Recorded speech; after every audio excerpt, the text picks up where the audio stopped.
New at 6, questions over accountability after body camera video showing a Wheat Ridge police officer holding a gun to a man's head during a chase was not made public for more than a year. Tonight, Denver 7's Colette Bordelon has obtained that video. And she's looking into the legal roadblocks that delayed its release and why some say the system needs to change. This is video Denver 7 obtained of a police chase from May 6th of 2025 in Wheat Ridge. Give your hands down!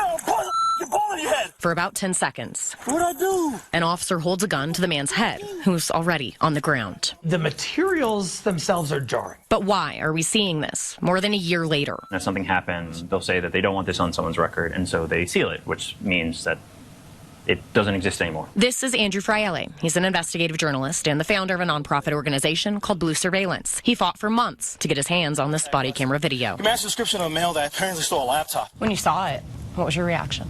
It was indeed as bad as it sounded. It's the sort of thing I think people need to see.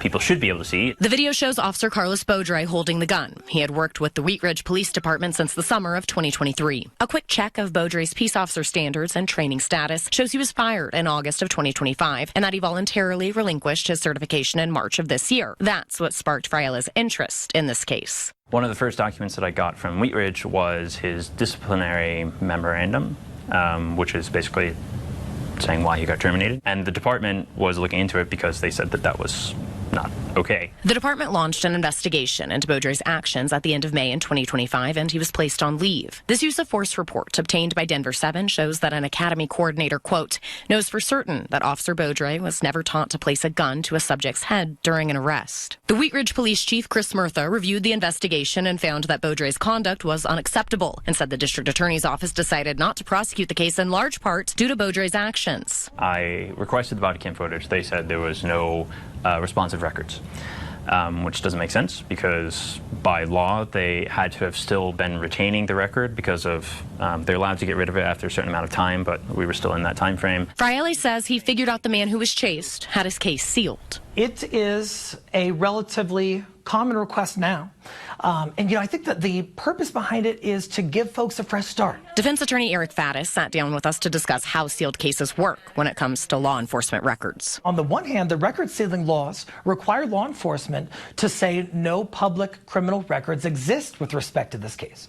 On the other hand, the Enhancing Law Enforcement Integrity Act requires disclosure of some of those very same materials, including body camera evidence. Chief Murtha sent us this statement addressing questions that have been raised regarding the communication with the public about this incident and explaining that Colorado law requires the release of certain internal affairs records, while other state laws require agencies to protect the legal rights and privacy of people involved in certain circumstances. The chief continues to say the termination of the officer reflects their commitment to accountability, while their efforts to comply with conflicting legal requirements reflect their commitment to fairness, the rule of law, and the protection of individual rights. I can understand how a law enforcement agency, when faced with such a request, might not know exactly how to respond, might not know what the lawful response would be, because there appears to be a conflict between those two statutes. Faddis believes the tension between the two laws needs to be addressed by state lawmakers. How many cases have been sealed that may have involved allegations of police misconduct?